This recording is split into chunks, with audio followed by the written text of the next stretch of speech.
Karibu mtazamaji wa Azam Sports. Hii leo kipindi cha kipenga cha mwisho kimetoka nje ya studio za Azam Sports.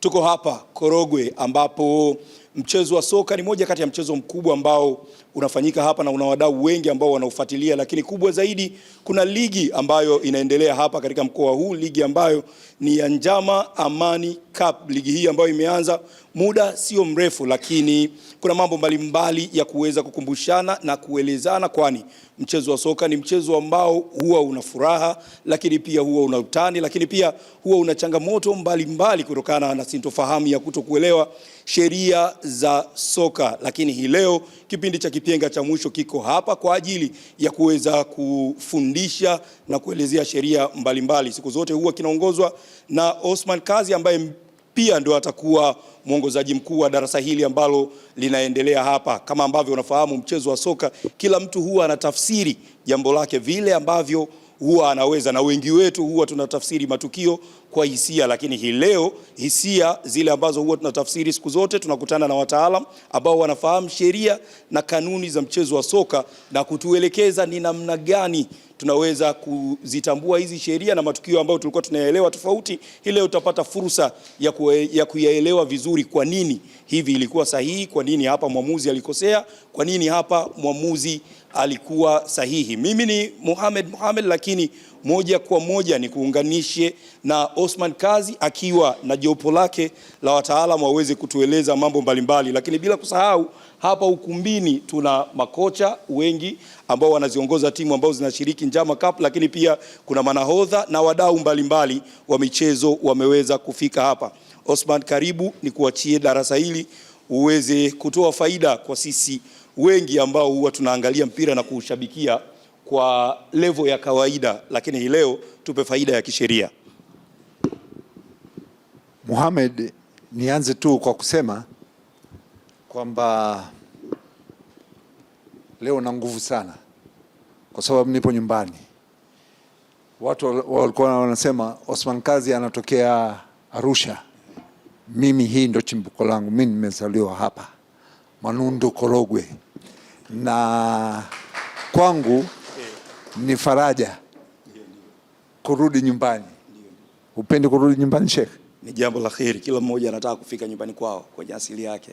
Lakini tusisahau ujio huu wa kipenga cha mwisho na Osman Kazi pamoja na mkufunzi mwenzake Ibrahim Kidiwa Mdudu, hatuna budi kumshukuru Mheshimiwa mbunge wa jimbo la Korogwe mjini, kaka yetu Njama. Kabla hatujaendelea, naomba tupate salamu zake tafadhali sana. Niwapongeze wote mliopata nafasi ya kuwepo hapa katika kipindi hiki cha leo. Ni nafasi adhimu kwa sababu tumezoea kuona yakitokea kukiangalia TV. Leo ninyi ndio mpo hapa. Kwa hiyo ni nafasi adhimu na ninaomba tuitumie vizuri, ili tunapotoka hapa basi leo tulilojifunza sisi tulipeleke na kwa wengine pia. Najua tuna vijiwe vyetu vingi vya kahawa huko baadaye na vya michezo. Tunapotoka tunakaa, wakati mwingine tunajadili kuhusiana na matokeo tuliyoyapata katika timu zetu, na wakati mwingine tukilaumu marefa, lakini kwa kupitia hapa tutakuwa na sisi tuna angalau uelewa wa sheria za mpira wa miguu.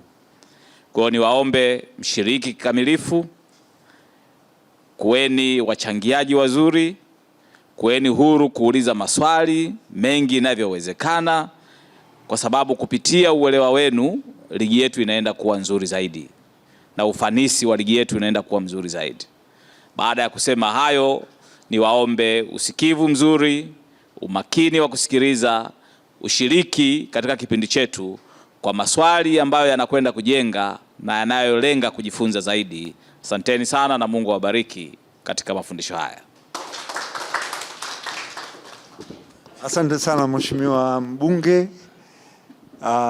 Na sasa moja kwa moja tunaingia darasani.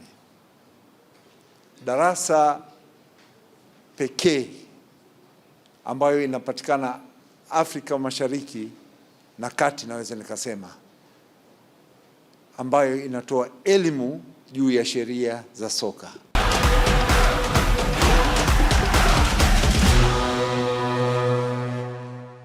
Tumerejea tena mtazamaji wa Azam Sports 1. Hiki ni kipenga cha mwisho kutokea hapa Korogwe, tukiwa na wadau mbalimbali wa mchezo wa soka ambao wako hapa katika ukumbi huu kwa ajili ya kufuatilia darasa hili la sheria za soka. Mimi ni Mohamed, kurejeshe tena kwa Osman Kazi kwa ajili ya kuanza darasa rasmi. Karibu Kazi.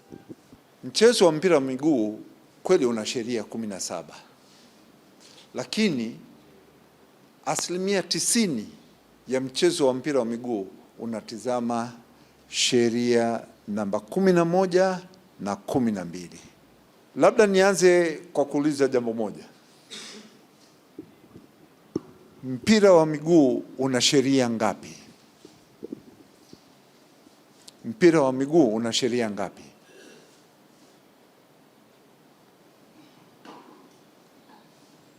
Safi kabisa. Darasa linatia hamu hii. Wa kwanza kunyosha yule kule mwisho. Sheria za football ni 17. Tunakubaliana naye? Sheria ziko 17. Zinazotumika ndani ya uwanja ni ngapi? Ndani ya uwanja ni zote 17 zinatumika. Zote 17 zinatumika? Yes. Uhakika? Sahihi. Lakini maalum ambayo waamuzi wanasimamia kwa 90% ni sheria zipi? Kwanza sheria namba 1 lazima itumike na ni pitch. Safi. Sheria namba 2 mpira. Wataangalia lazima mpira kuna ujazo wa mpira. Okay. Diameter zake. Sheria namba 3. Number of player. Sheria namba 4 na equipment of player. Excellent. Excellent. Ni watu wachache sana, wachezaji wachache sana, na nadhani hawajakosea kukupa wewe ukapteni.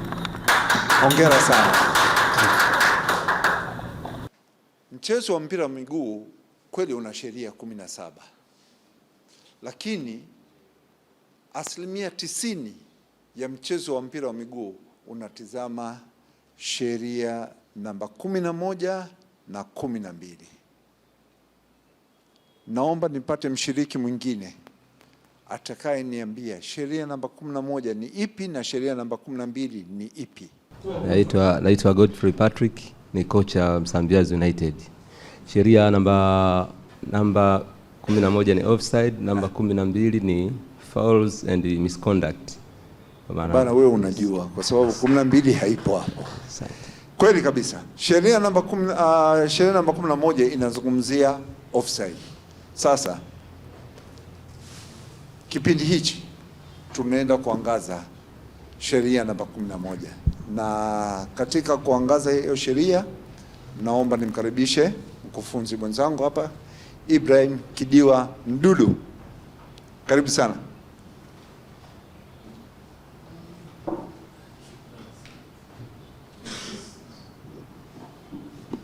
Shukran sana. Sheria namba 11 inahusu kuotea.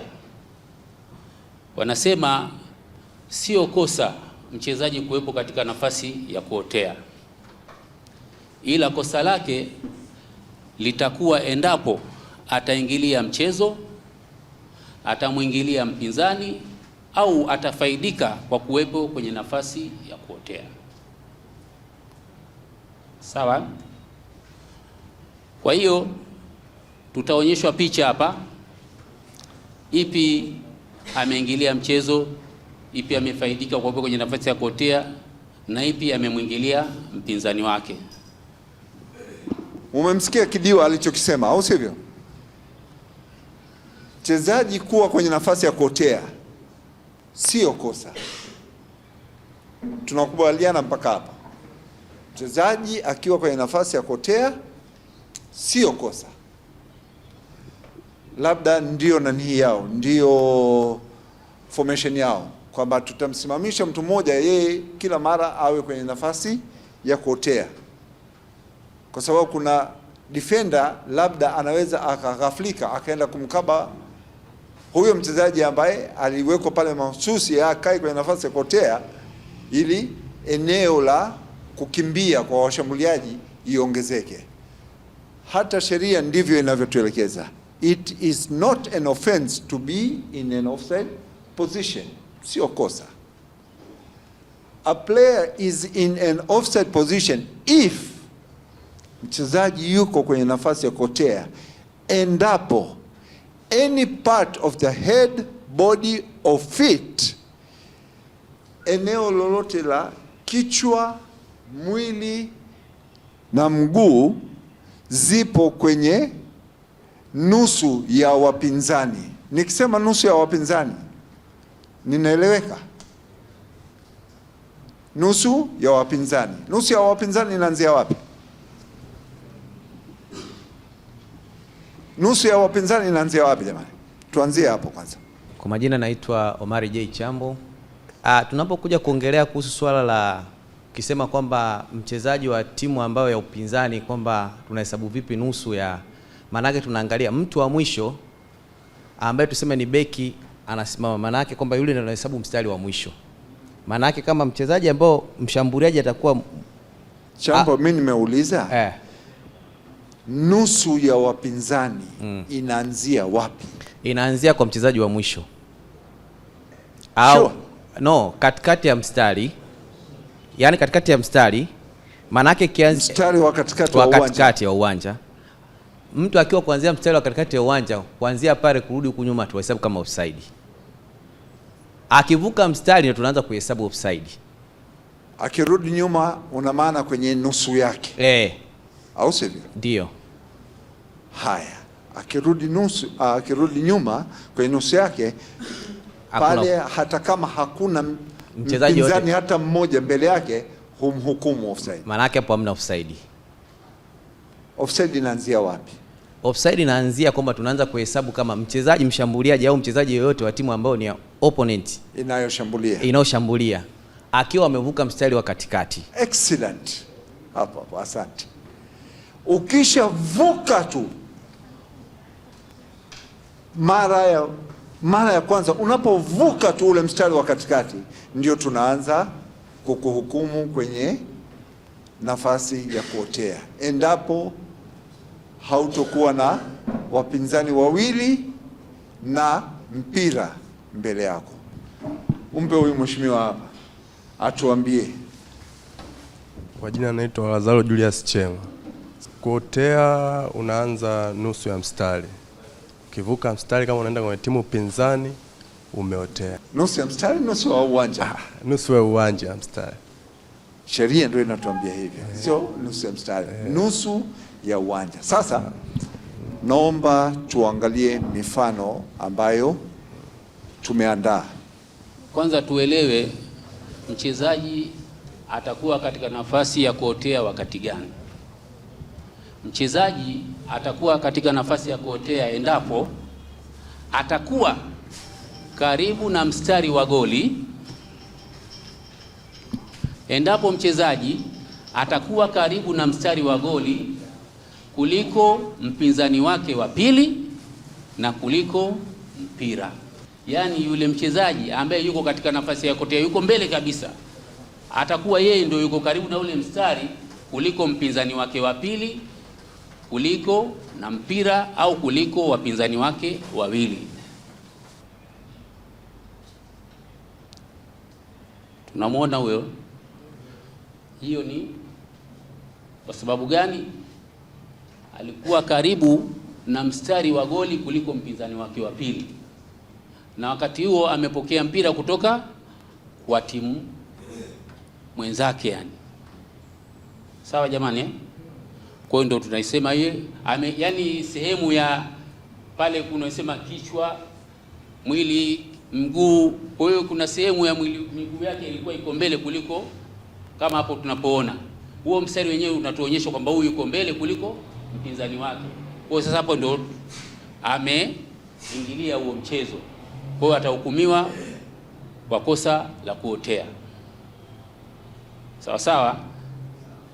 Kuotea adhabu yake ni indirect free kick. Mwamuzi atanyosha mkono wake juu kuashiria kwamba hilo ni pigo dogo. Hilo pigo haliwezi kuzaa goli moja kwa moja kwenye goli la wapinzani wako. Sisi tunaelewa maana moja kwa moja.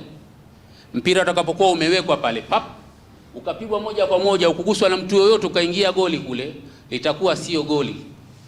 Ili liwe goli, latakiwa mpira huo utakapokuwa umepigwa uguswe na mchezaji mwingine, ukiingia goli ndio tutasema ni goli. Sawa sawa? Na mpira huo umewekwa pale, akaupiga golini kwao, sasa moja kwa moja haukuguswa, alitokuwa labda anamwanzia golikipa wake, haukuguswa ukaingia moja moja golini, itakuwa ni kona, kwa sababu mapigo yote haya yanayoanzishwa hayafungi goli moja kwa moja kwenye goli lenu. Hapa picha tunayoiona inatuonyesha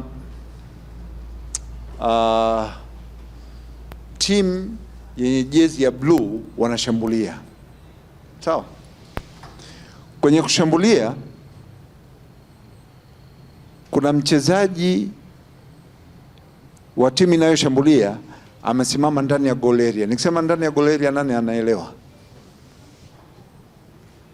Kwa jina la Musa Juma Mhando, stopper. Nishakuonyesha sana kadi za njano. Nyekundu sijawahi kumuonyesha. Nyekundu bado. Hiyo vijana Ilala hajanionyesha hiyo. Mchezaji ambaye yupo katika goal area, amesimama kwenye goal area. Ameotea, hajaotea? Hapo hajaotea, kwa sababu nafikiri kwa huyu mwenye mpira hapa ndio lengo lake ni kupiga moja kwa moja golini. Okay. Hana maana kwamba anampa pasi yule jamaa, ingawa katika eneo la kuotea, maana afaidiki na ule mpira ambao unatoka hapa kwenda golini. Tumeelewana? Huyu aliyeotea, huyu hapa hana madhara, kwa sababu hana mpira yeye. Atakuwa na madhara pale tu atakapo either ingilia mchezo, atamwingilia mpinzani, au atanufaika kwa kuwepo kwenye nafasi ya kuotea, au sivyo? Kwa hiyo hapo hana kosa, lakini hebu tuone nini kinachotokea. Cross hiyo inapigwa, kaugusa mpira kaugusa,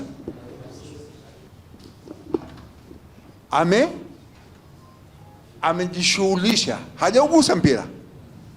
Sawa? Kwa hiyo sasa hapo tunaenda kufanyaje? Tunamhukumu kwa kosa gani? Hapo tunamhukumu kwa sababu amejishughulisha na mchezo ambao ilikuwa sio dhamira yake afunge. Yaani yule mpigaji alikuwa anapiga direct, lakini yeye alikuwa kwenye offside position. Okay. Kwa hiyo alivyojishughulisha ndo kaamuru kuwa yuko offside. Kaingilia mchezo. Ameingilia mchezo. Sasa kwenye kuingilia mchezo kuna hii tukio nyingine, naomba niwaonyeshe. Iangalieni kwa makini.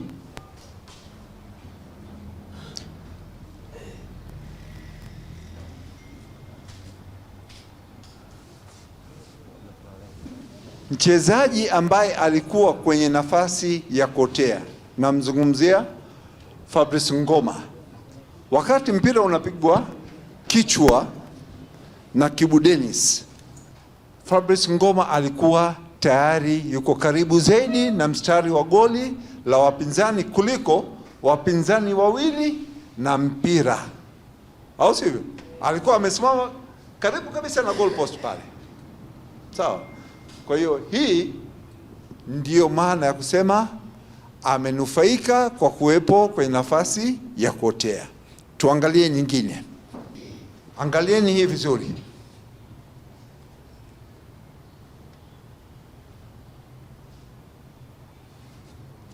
Hapa kuna offside. Asante, njoo. Kuna upande umepoa sana. Kidogo. Huku wanajua. Wanajua. Unasikia? Mpe huyu hapa. Wa mbele yake. Leo hapa somo offside.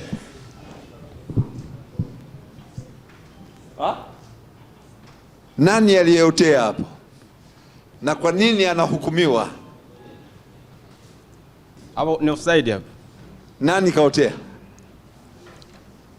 Mchezaji wa Azam ameotea. Yupi? Wako wengi pale. Striker. Striker. Ameotea. Kabla pasi haijapigwa, alikuwa tayari kashajenga kibanda kule nyuma. Bana, sijakutana hizo calls siku nyingi.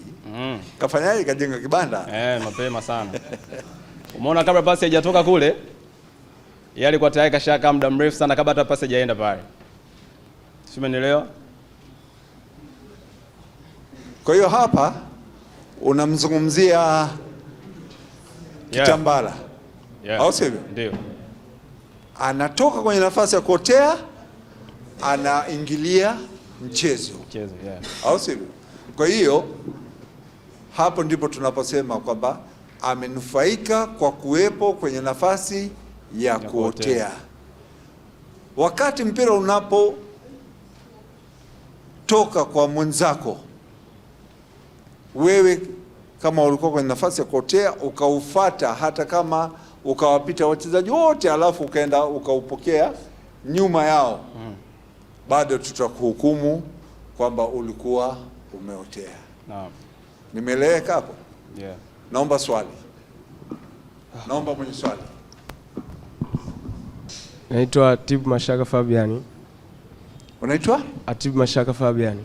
Atibu Mashaka Fabian. Karibu sana. Swali langu ni kwamba yule mchezaji wa jezi ya blue na mchezaji wa jezi nyeupe alirudisha pasi kati kurudi kwenye goli lao.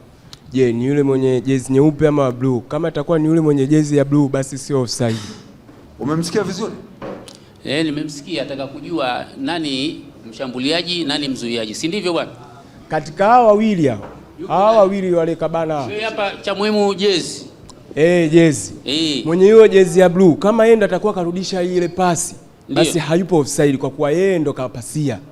Ukirudisha hiyo video nyuma. Muonyeshe picha. Rudisha hiyo video nyuma. Wakati ule beki anamrudishia golikipa wake, yani ataka kuona huko. Si ndivyo?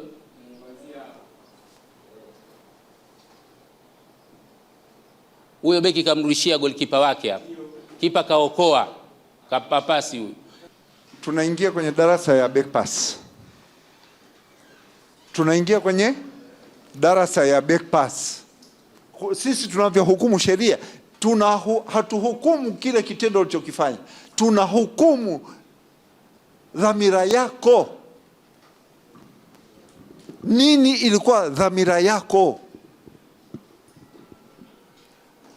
Jamani, hebu naomba mwamuzi mmoja hapa nisaidie.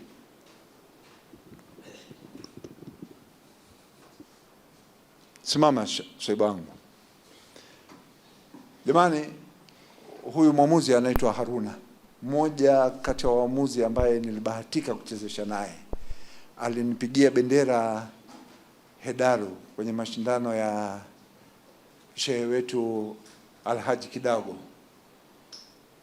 Nimemwona anaenda mbali sana huyu, inshallah kwa uwezo wa Mwenyezi Mungu.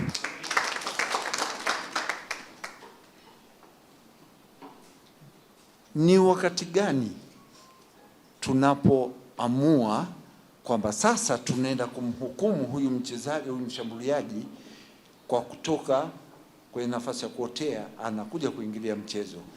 Kwa hali hii vitu gani tunavyozingatia? Karibu sana. Asante. Kwa majina naitwa Haruna Shemea.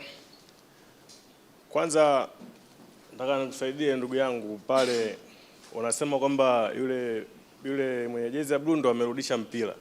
Lakini kwa akili ya kawaida kuna vitu vitatu tunaangalia. Kuna deliberate play, kuna deliberate save na kuna deflection. Hiyo unayoongelea kwamba amerudisha na maana tunasema ni deliberate play. Lakini pale kwa akili ya kawaida tu golikipa alipo na yule mshambuliaji alipo, wewe kama beki pale unaweza kumrudishia kweli kipa pale mpira? Nyuma kulikuwa kuna golikipa. Ndio, yani pale golikipa alipo pale na yule mwenye jezi ya blue. Si ndio golikipa wake yule? Pale alipo yule mshambuliaji na kipa, yule beki anaweza kumrudishia kweli? Pale kuna mambo mawili bro. Kuna jambo la kwanza, angalia pale alipo na golikipa alipo, si ndivyo? Aidha akawa anataka nia yake arudishe kwa golikipa ama afanyeje, autoe mpira uwe nini? Sawa, uwe kona. Nimekuelewa, lakini kwa situation ya ile pale ilivyo, pale tunasema pale ile ni deliberate play, deliberate save. Na maana yule beki alikuwa kwenye kutaka kuokoa. Kama atakuwa yeye ndo kaucheza umeenda kwa golikipa, inakuwa sio dhamira yake kupelekea mpira pale golikipa. Ile ni deliberate save. Ingekuwa ni deliberate play, kama yule striker pale hayupo, yuko mbali kidogo kule, angepasia nyuma pale, ingeweza kuwa amerudisha kwa makusudi. Lakini kwa staili ile pale, situation ilipo, anakaa hapo na beki, hawezi kurudisha mpira kwa makusudi pale kwa golikipa. Kwa hiyo pale kwa sheria zilivyo pale tunaita ile ni deliberate save, sio deliberate play. Umeelewa? Umeelewa. Hapa kwenye captain naamini kabisa kuna defender mmoja. Hebu namuomba huyo captain ambaye ni defender. Nahitaji captain mmoja ambaye ni defender, ni beki. Nishapa. Mpe huyo hapa.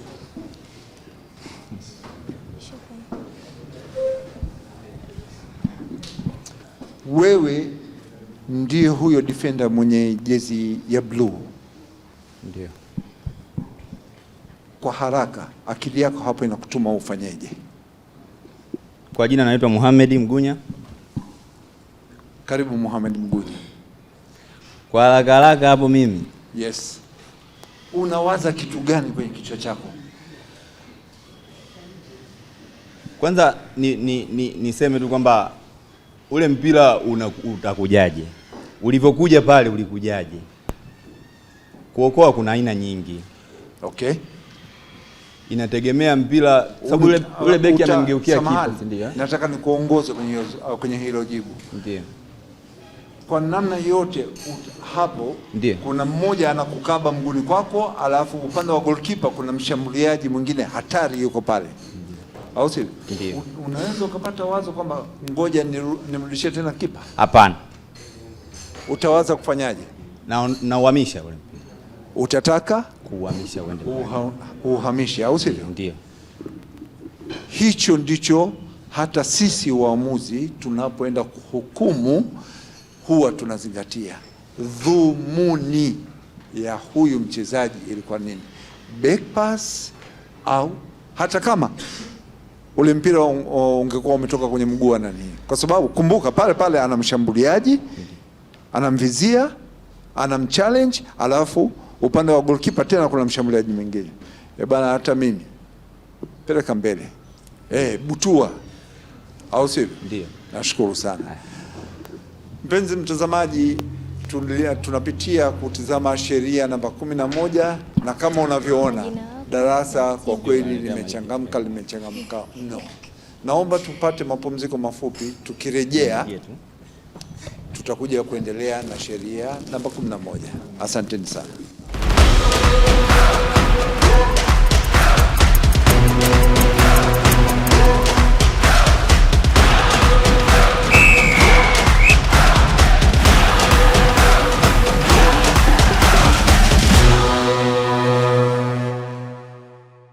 Tumerejea tena baada ya mapumziko mafupi. Darasa ambalo lilikuwa likiendelea hapa liko moto kweli kweli, hasa sheria ya offside inaonekana kuchanganya watu wengi, lakini maarifa yanayotolewa hapa kila mtu anaelezewa na anaridhika na anakubaliana na kile ambacho kinaendelea hapa mbele. Mimi ni Mohamed, nikurudishe tena kwa mkufunzi Osman Kazi kwa ajili ya kwa kumalizia ungwe ambayo inafuata kutoka kwenye haya mapumziko ambayo tumetoka.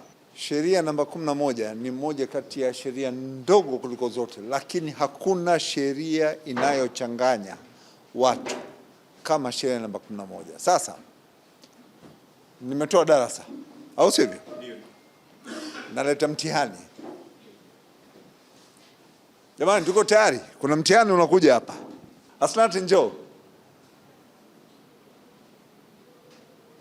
Kuna wakongwe wawili wamekaa kulia kwangu, hebu wapelekee mic.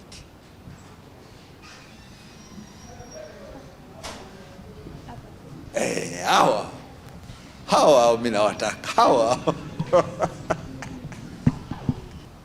Itizameni kwa umakini hii clip. Itizameni kwa umakini mkubwa hii clip.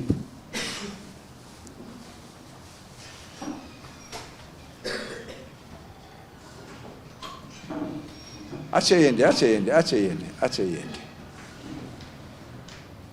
Hii ilikuwa ni goli halali au kuna offside hapa? Kwa jina ninaitwa Mkelo Isa Mkelo, ni katibu wa ligi Amani na Uzalendo Cup. Kuna offside? Hakuna offside hapa katibu. Pale yes, offside ilikuwepo. Ipo offside. Ipo offside. Kwa sababu gani? Ndio. Aliyevaa jezi za blue. Ndio. Tena wako wawili waliovaa jezi za blue. Yule mwenzake hivyo kuwa na mpira vaa jezi za blue alikuwa karibu naye. Akawa amempisha mwenye jezi nyekundu. Ikawa kama wale wawili mkuwa offside. Okay. Kwa hiyo ndio unataka kutuambia kwamba amejinufaisha. Jamani Aslati njoo chukua mic yako bwana. Mpelekee yule pale. Anataka kujibu, mpelekee.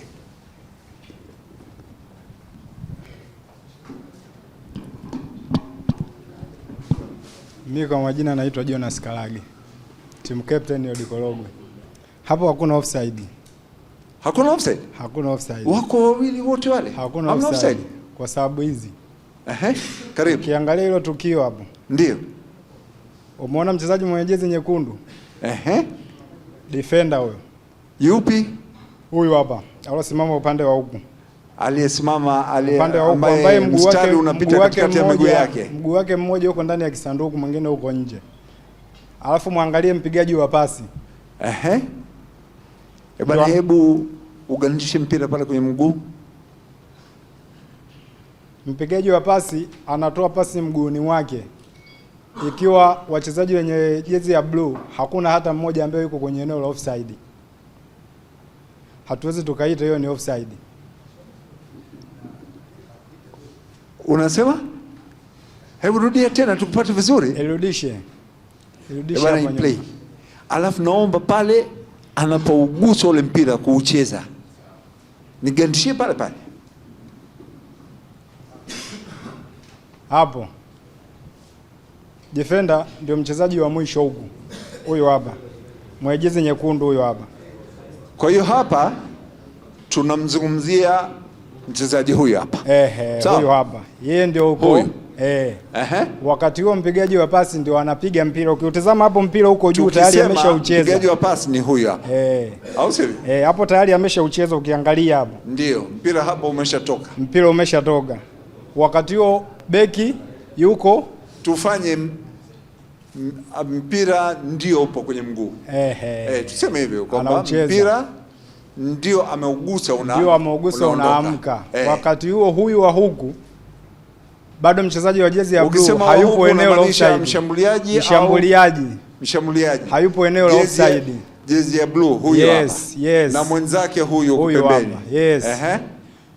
Mpira wakati ndio unakuja, wao ndio wanatoka. Ndio. Wakati huo mabeki mpira umeshachezwa kuelekezwa kwao. Wakati huo mabeki huyu wa hapa ndio atakuwa ameshavuka huku, anarudi huku, uweze ukaita offside. Kwa maana hiyo tunathibitisha kitu kimoja. Ni wakati gani tunahukumu offside? Naomba mtu atupe jibu. Mpe huyu. Wewe. Nilikuona hapa mjadala niliunasa kidogo. Tunahukumu offside wakati ambapo mpigaji wa pasi ile ya mwisho, yani tunaangalia aliyekwenda kupokea mpira alikuwa wapi wakati mpira unatoka kwenye mguu. Mumemwelewa vizuri? wakati pasi inapotoka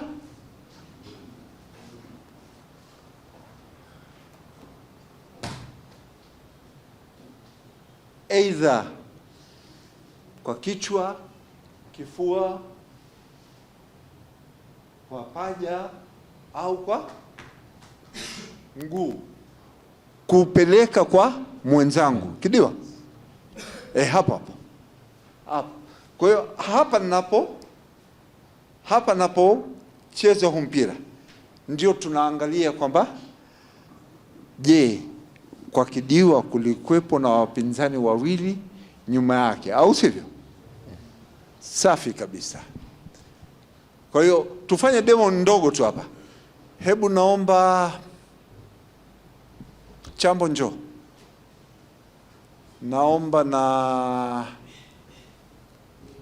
jirani. Mnajua kwa nini nimeita jezi hizi mbili rangi tofauti? Mimi na Kidiwa ni timu moja, lakini hawa wawili pia ni timu moja. Mmoja ni defender, second last defender, na mmoja ni goalkeeper. Goalkeeper naomba rudi nyuma. Kwa hiyo kwa hapo, wakati mimi natoa pasi kwenda kwa Kidiwa, tunaangalia Kidiwa alikuwa wapi, au sivyo? Ametokea kwenye nafasi ya kotea. Kwa nini nafasi ya kotea? Kwa sababu alipokuwepo Kidiwa wakati mimi natoa pasi, nyuma yake hakuna wapinzani wangapi? Wawili, yupo mpinzani mmoja. Lakini je, kama Kidiwa akiwa hapa, tutamhukumu yuko sambamba na Chambo? Tutamhukumu Kidiwa? Kwa nini? Kwa nini hatumhukumu? Nani anataka kutujibu? Pale hatuwezi kumhukumu kwa sababu wako sawa, wamesimama sawa. Kwa hiyo mshambuliaji yuko in level with the second last opponent. Hapo ndipo tunaposema wako sambamba. Naomba mimi nimalize kwa kusema hivi. Kwenye kuhukumu offside huwa tunatizama kitu kimoja. Wakati mpira unapotoka kwa mchezaji A wa timu inayoshambulia kwenda kwa mwenzake, alikuwa kwenye nafasi gani? Kwa hiyo hapa tutakubaliana kwamba wakati mpira ulipokuwa unatoka, hakuna mchezaji hata mmoja wa timu ya JKT aliyekuwa karibu zaidi na mstari wa goli la wapinzani kuliko wapinzani wawili, kwa sababu wapinzani wawili ambao walikuwa ni wachezaji wa Coastal Union, mmoja alikuwa ni goalkeeper na mwingine ni fullback wake ambaye alikuwa sambamba juu ya mstari wa penalty area. Nadhani meeleweka. Kuna swali? Kuna mtu ana swali? Mimi naitwa Jonas Karage, kapteni wa timu ya Korogwe. Okay. Nataka kuuliza hivi. Naam. Tamani rudi kidogo nyuma. Huko nyuma huko. Huyu ni mwenzangu mimi. Ndiyo. Sawa? Aha. Hapo alipo yuko eneo la offside. Ndiyo. Sawa? Ni kosa sio kosa kuwepo hapa? Ngoja kidogo niendelee. Ye kuwepo hapa kosa sio kosa? Sio kosa. Endelea. Mimi nipo kule. Nenda kule. Sawa. Nenda kule. Napiga mpira kwa golikipa. Wewe unapiga shuti moja kwa moja. Shuti moja kwa moja. Ndio. Maana ya kufunga. Sawa. Golikipa yeye anaucheza. Anaucheza vipi? Tuseme anapangua, anazuia. Mwenzangu aliyoko eneo la offside anafunga goli. Je, ni offside au sio offside? Jamani. Si tumecheza hiyo clip hapa? Ya ngoma. Si tumecheza hiyo clip? Hii hapa. Si hapa. Nikasema Kibo ameupiga mpira kichwa. Wakati anaupiga mpira kichwa, Ngoma tayari alikuwa kwenye nafasi ya kotea. Alikuwa amesinzia huyu. Alikuwa amesinzia. Sawa? Hatuangalii kwamba hii lihesabika vipi. Sisi tunasema hivi, ikitokea kama hii ni offside. Kwa nini inakuwa offside? Kwa sababu wakati Kibu Dennis Prosper anaupiga ule mpira kichwa mbele ya Fabrice Ngoma, kulikuwa na wapinzani wangapi? Kulikuwa na wapinzani wangapi? Kwa nguvu basi. Mbele ya Fabrice Ngoma kulikuwa na wapinzani wangapi? Mmoja, au sivyo? Na wanatakiwa kuwa wangapi ili mchezaji awe hajaotea? Wanatakiwa kuwa zaidi ya wawili, au sivyo? Je, ni lazima katika hao wawili, swali la mwisho hilo la kufungia show, je, ni lazima mmoja kati ya hao wachezaji wawili awe goalkeeper?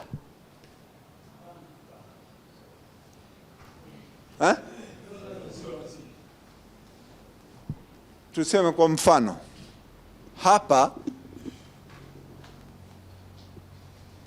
badala ya kuwepo Mustafa golini, hapa kulikuwa na defender. Goli sio goli? Subiri nitafute mtu wa kunijibu. Kuna watu hapa sijawanyanyua. Asnati, njoo ninyanyulie huyu mheshimiwa hapa. Hapa badala ya goalkeeper kuwepo hapa golini, yupo defender. Kwa majina naitwa Zuberi Sadi Zuberi. Naomba jibu. Itahesabika kuwa goli. Itahesabika kuwa goli. Ndio. Kwa nini? Kuna defender. Kwa sababu kuna defender. Ndio. Kwani sisi tunazungumzia goalkeeper na defender au tunazungumzia idadi ya wachezaji kwenye kuhukumu offside? Tunachozingatia ni nini? Tunazungumzia idadi ya wachezaji. Wanatakiwa kuwa wangapi? Wawili. Hatuangalii position ya mchezaji, ni mchezaji gani yuko karibu zaidi na mstari wa goli lake. Tunachoangalia ni idadi. Mumeona? Yaani nimebadilisha kidogo tu. Nimemwondoa goalkeeper, nimemweka defender, tayari ishakuwa goli. Inakuwaje goli hivi jamani? Kinachotizama ni lazima tuwe na madefender wazuiaji. Timu inayoshambulia lazima iwe na wachezaji wawili, ndiyo huyu mchezaji anayeshambulia akipokea mpira hatutomhukumu offside. Kwa hiyo naomba kupitia darasa hili la kipenga cha mwisho tumepeleka elimu ambayo inastahili. Katika kuhukumu offside ni lazima kuwepo na wazuiaji wawili mbele ya mshambuliaji, ndiyo huyo mchezaji hatutomhukumu offside. Lakini kuna scenario nyingine, labda unaweza kukuta hakuna mpinzani hata mmoja, lakini mpira uko mbele. Offside ipo haipo? Hamna mpinzani hata mmoja kwenye goli, wote. Hasta karibu kidogo, kuna mtu ana swali. Haya, karibu. Asante. Kwa majina naitwa Abasi Shaha. Abasi Shaha, karibu sana. Asante. Nilikuwa na maswali mawili, swali moja umeshalijibu hapo, bahati nzuri. Sasa niende kwa la pili haraka haraka. Kuna katika hizi mashindano yetu ambayo tunacheza hapa Korogwe, kuna tukio moja huwa linatokea common sana. Kwa mfano ikitokea faulo, alafu kuna mchezaji anaenda kumziba golikipa. Alafu ikipigwa, huyu anaweza kama ikipigwa kwenye size ya kwake pale anakwepa, inaingia goli. Mara nyingi wengine wanawekwa kati, wengine wanakataa. Kwa nashaga mgogoro mkubwa sana. Kuna clip tumeicheza hapa ambayo ina mfanano wa hivi. Goli la JKT lililokataliwa. Labda tuicheze tu kwa ajili ya kutoa darasa. Sasa hii tufanye kwamba huyo defender amesimama kwenye mstari mmoja kutoka mpira unapopigwa mpaka kwa goalkeeper, au sivyo? Anamzuia goalkeeper kutokuona. Kwa hiyo ile ni dhahiri kabisa tutamhukumu kwa sababu amenufaika kwa kuwepo kwenye ile nafasi. Anamnyima goalkeeper line of vision, anaingilia kwenye line of vision ya goalkeeper. Na goalkeeper kwetu ni mtu mwenye umuhimu wa kipekee kabisa, au sivyo? Ni wajibu wetu kumlinda kwamba isitokee kuna mtu anamsababisha ashindwe kucheza ule mpira kwa kuwepo kwenye nafasi ya kuotea. Naomba nimkaribishe kwanza mkufunzi mwenzangu Kidiwa na yeye achangie kidogo hapa. Kuna vitu napenda sana mimi tukifanya hili darasa tuonyeshe kwa vitendo, kwa sababu hapa ndio tuko darasani hapa. Sawa sawa. Huyu tumesema ni defender. Sawa sawa. Aje mtu mwenye jezi ambaye haifanani na hii. Huyu ni mshambuliaji, anafunga huku. Huyu ni defender, mzuiaji. Huyu goalkeeper huyu ndio amekuja hapa kucheza mpira hapa. Sawa? Kuna jambo limezungumzwa kwamba huyu atakuwa katika nafasi ya kuotea, akipokea mpira hapa atakuwa offside. Kwa sababu gani? Second last defender wakati huo atakuwa ni goalkeeper. Ameizungumza Usman, lakini sasa lazima tuonyeshe mfano ulio hai. Yani assistant referee yule kazi yake ni kutembea na mzuiaji wa pili kutoka huku. Huyu kipa twende, fanya hivi, badi change, rudi nyuma. Waona mimi kazi yangu natembea na huyu hapa, sawa, simama hapa, natembea huko, kipa ndo kaja hapa time hiyo, sawa, ondoka kipa, njoo defender, huyu hapa mzuiaji wa pili, sawa, nacheza naye huyu, twende mbele, na kwenda naye huyu, njoo huku mbele, na kuja naye hapa. Kwa hiyo akipokea offside. Sisi tumeelewana eh?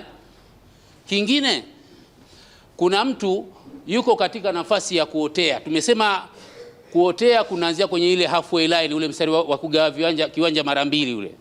Kuna mtu yuko katika nafasi ya kuotea, huyu mstari wa halfway line uko hapa.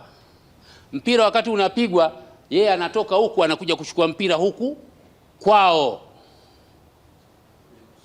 Sijui imeeleweka? Yaani huyu kabla mpira hujapigwa alikuwa katika nafasi ya kuotea, alikuwa kwenye ile center circle labda. Mpira ulipopigwa akatoka akaja huku upande wao kwenye halfway line, akavuka akaja huku kwao, akaja kupokea mpira. Bado huyu atahesabika kwamba ameotea, kwa sababu kabla mpira hujapigwa alikuwa katika nafasi ya kuotea. Kwa hiyo mpira utapigwa pale pale alipokwenda kuingia ule mchezo, hata kama ni kwenye nusu yao ya kiwanja. Asanteni.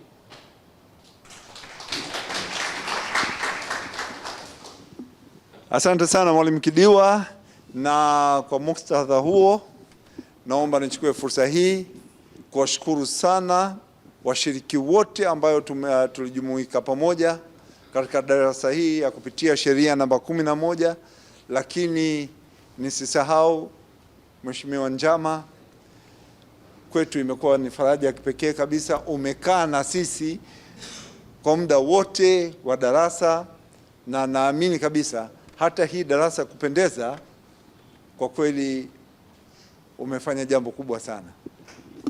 Tukuombee Mheshimiwa, Mwenyezi Mungu akujalie uwe na muhula mzuri wa kuitumikia hii jamii. Umeshaonyesha mfano kwa kuitumikia jamii kwa kuleta kipenga cha mwisho kwenye ukumbi huu, na tunakushukuru sana na Mwenyezi Mungu atakujalia inshallah.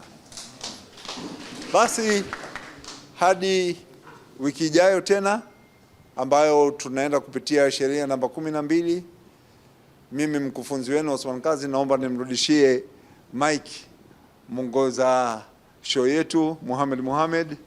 Shukran sana Osman Kazi kwa darasa zuri kabisa ambalo umeweza kutupatia hapa katika muda huu wa hili lisali moja la kipenga cha mwisho. Naamini tumepata faida kubwa sisi ambao tuko humu ndani, lakini pia na wewe mtazamaji ambao umetazama moja kwa moja kutokea huko nyumbani. Sheria iliyokuwa inapitiwa katika hili lisani sheria namba 11, sheria ya offside, sheria ambayo kama ambavyo tumeweza kuwasikia wakufunzi hapa, ni sheria ambayo wanasema ni fupi lakini ina maana kubwa mno, lakini pia ndio ina changamoto kubwa kwa watu wote, kwa hisia ambao tunaangalia mpira kwa hisia na kufurahia matokeo na kwa kuzipenda moment tu na kuzipenda timu zetu, lakini pia kwa wao wenyewe wanaoitambua sheria bado inaendelea kuwachanganya. Na ndio maana hata Mwalimu Kidiwa hapa amesisitiza kuwa tupende kusoma, tuendelee kusoma, turejee kusoma, ili kila siku ambavyo tunaendelea kusoma tutaendelea kupata kitu kipya zaidi. Mimi ni Mohamed Muhammad kwa niaba ya timu nzima ambayo tuko nayo hapa mpaka wakati mwingine, lakini kubwa zaidi tuwakumbushe tu wale wakazi wote wa Korogwe mjini wasisite ama kutenga muda wa kwenda kuangalia mashindano ambayo yanaendelea hapa ya Njama Amani na Upendo Cup ambayo yanaendelea kufanyika na timu zikiendelea kushindana hapa. Kwa niaba ya wote mpaka wakati mwingine.